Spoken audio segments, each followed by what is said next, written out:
Hey, you! Hey, Merry Christmas.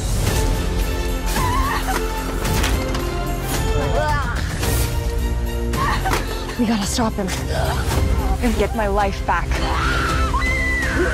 You be safe now. Leave. Bienvenue au Festival Fantastique de Gérard May. On poursuit comme d'habitude nos petites vidéos d'impression et aujourd'hui on va vous parler de It's Wonderful Life qui a été réalisé par Tyler McIntyre. D'accord, donc il a vécu à New York, il vit à New York maintenant et il revient sur ses terres canadiennes puisque au départ il est canadien. Ça lui tenait vraiment à cœur de faire un slasher au Canada. Retourner sur ses terres. Retourner sur ses terres et là on est littéralement avec un film d'inspiration des années 90, souviens-toi, l'été dernier, tout un tas d'autres films dont on va parler avec Brice ensuite.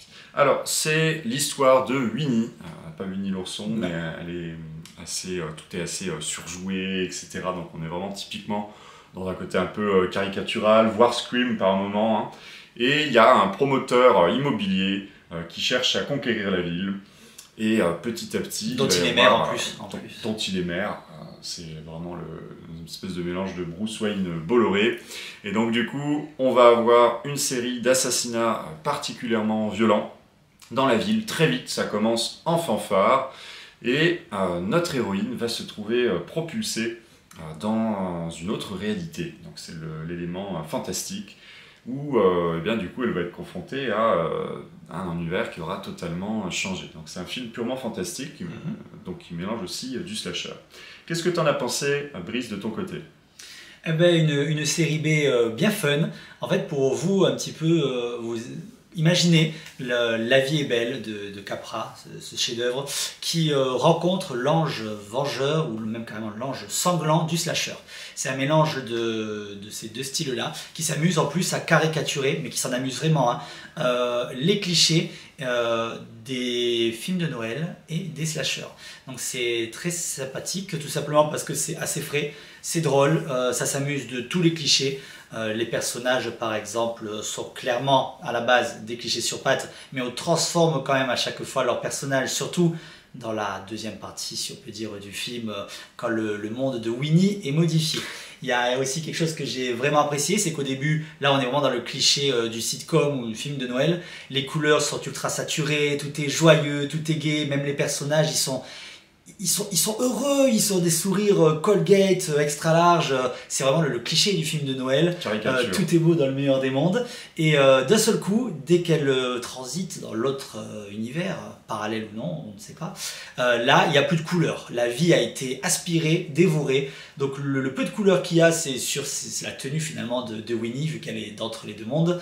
Et tout le reste, voilà, c'est la version trash des films de Noël. C'est la version crackhead. Tout le monde est en train de fumer de la meth. C'est ça. Tout le monde est dans un état entre la dépression et l'agonie. C'est le New York des années 80, même au niveau visuel, avec une décharge à ciel ouvert.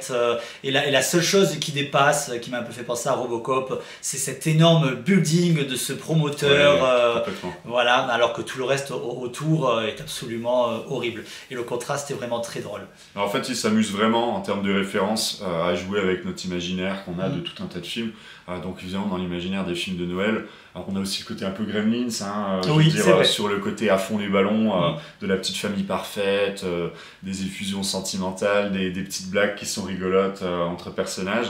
Donc ça marche vraiment bien.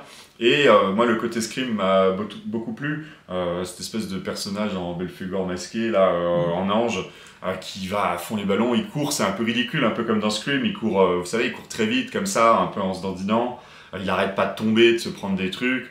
Il y a vraiment le bruit du couteau. Là, j'ai l'air un peu psychopathe, mais dans Scream, c'est vraiment dans les aigus, à fond complètement. Dès qu'il est en train de poignarder quelqu'un, il y a vraiment de l'impact. Et ça fait pas peur, hein, du tout. Hein. Mais c'est très efficace. Effectivement, je trouve aussi que c'est... Mais c'est graphique d'ailleurs, puisque le film est quand même très sanglant, c'est graphique. Chaque scène de meurtre est très graphique et très différente les unes des autres. On a dans la première partie, donc très efficace, mais qui dure peu de temps. Voilà, il tue très vite. Et c'est un peu surprenant parce qu'on s'y attend pas du tout. La première fois on se dit quoi, déjà ça fait genre 2 minutes que le film a commencé, hop ça commence. Et dans la seconde partie, c'est très différent parce que ces crimes sont amenés d'une manière différente et il est déjà ancré dans l'esprit des gens. Donc la surprise est différente, mais ça je peux pas trop vous en dire plus. Et retenir ça, effectivement, je sais que chaque crime est très différent l'un de l'autre. Donc ça c'est quand même sympathique, les scènes de mort sont fun et différentes. Puis voilà, le personnage du maire, promoteur immobilier, oui. bien crade, Colgate, il est magnifique. C'est un peu le côté aussi Fargo, enfin, il y a aussi tout ce côté, vous savez, ces clips ou Better Call Saul, ces clips promotionnels qu'il y a réellement aux États-Unis ou devant une maison quand vous vendez la propriété, vous avez la tête avec ce sourire Colgate, comme tu dis, du vendeur. Pourquoi je suis meilleur et que vous êtes des merdes. Voilà, c'est littéralement ça, oui. Voilà, un slasher, franchement, on est toujours content quand on a un petit slasher sympa. Dommage que Noël soit passé, sinon vous aurez dit ça tombe vraiment à pic. Ben, on a cherché, on n'a pas encore vu de distributeur, peut-être qu'il en a un, en tout cas de sortie française. On pense que c'est le genre de film qui pourrait vraiment marcher à Noël avec un vrai public cible. Et en plus, une dernière petite chose, c'est que dans l'autre monde, on va l'appeler comme ça, c'est pas Mortal Kombat, mais c'est dans l'autre monde, il y a le thème de la musique de Noël qui sert systématiquement en fait aux scènes de meurtre. Et c'est la musique de Noël en version horrifique détournée. Et ça aussi, c'est plutôt malin et bien pensé. On espère d'ailleurs qu'on aura ça l'année prochaine à Gérardmer, parce qu'il faut que vous sachiez quand même que dans les rues de Gérardmer, eh ben, écoutez, il y a Chérie FM. Donc on a l'impression aussi d'être un peu dans une réalité alternative, on est toujours joyeux. Quand on court pour une interview comme ça, parce qu'on est pressé, et ça fait toujours son petit effet. Voilà. Avec les cœurs derrière. Donc peut-être que l'année prochaine, ce sera Dark Gérardmer. C'est qui c'est. D'ici là, on vous invite en tout cas à nous suivre. On va avoir encore pas mal d'autres vidéos qui tombent. Et puis évidemment, si ça vous a plu, n'hésitez pas à nous soutenir avec un petit like, ou alors en vous abonnant, ou alors les deux, ou en nous détestant dans les commentaires. Vous avez bien le droit. Voilà. Et ben à bientôt sur Mag. Salut. Ciao.